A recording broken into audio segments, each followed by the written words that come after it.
December 10th. A strange reluctance settled over me that day.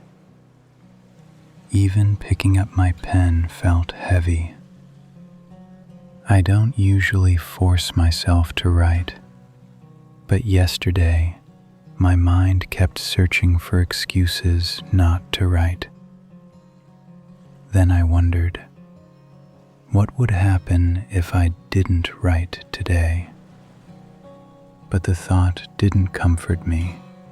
In fact, it unsettled me. Because keeping a journal isn't a hobby for me. It's a rhythm, a structure. And if that structure breaks, I break with it. That feeling reminded me of something simple and primal. We must eat every day, drink, sleep. We exist inside a cycle that doesn't ask for permission. For a moment, I thought about hunter-gatherers. They didn't have the privilege of an unmotivated day. There was no such luxury as laziness. To avoid hunger, they had to move. To survive, they had to produce, collect, hunt. But now, things have changed. Income inequality has carved humanity into two parts: those who can barely breathe from working, and those who can afford to turn laziness into a lifestyle. Ironically, the modern world makes laziness possible. Yet in the past, laziness meant death. In the middle of these thoughts, I turned back to myself. Where does a writer stand in this picture? A hunter? A gatherer? The lazy? Then I realized, a writer is both hunter and gatherer. We hunt for words, gather emotions, store memories, wander through the forests of our own minds. But the writer's greatest enemy is always the same: laziness. Because a writer's laziness is not just an empty day, it is a lost idea, an unwritten line, a feeling that will never return in the same way. So yesterday, I couldn't justify skipping my journal. It's not laziness that defines me. It's writing. Like hunters, I'm after something every day. Like gatherers, I dig into the soil of my mind for whatever is hidden there. And I reminded myself, laziness kills the hunter, but it silently rots the writer. At the end of December 10th, I thought, if I don't write, I diminish. If I write, I become whole again.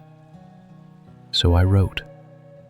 When I came home in the evening, I opened my history journal as I always do.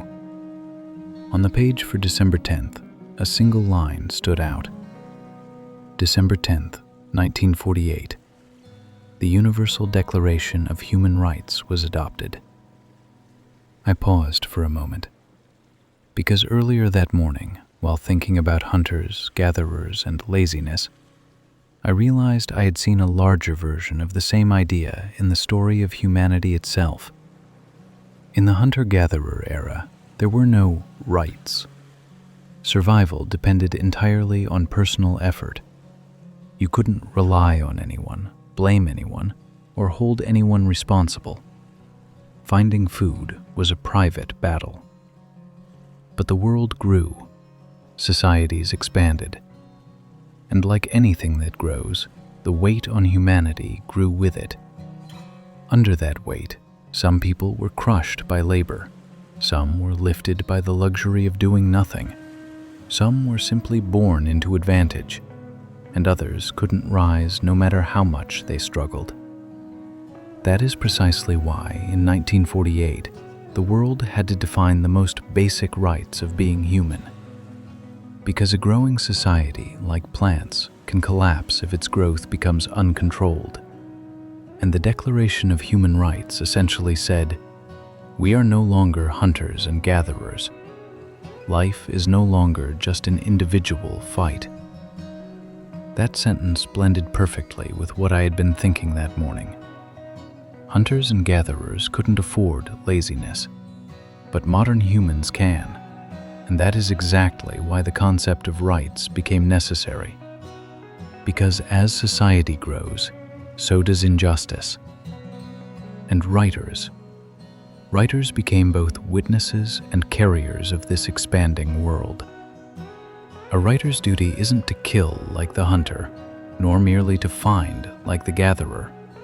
It is to record what is seen, interpret what is felt, and preserve something against the speed of time. When a writer becomes lazy, it's not only the writer who loses, the world loses something too. At the end of December 10th, I wrote this in my notebook. Human rights balance the expansion of the world. Writing balances the expansion of the mind.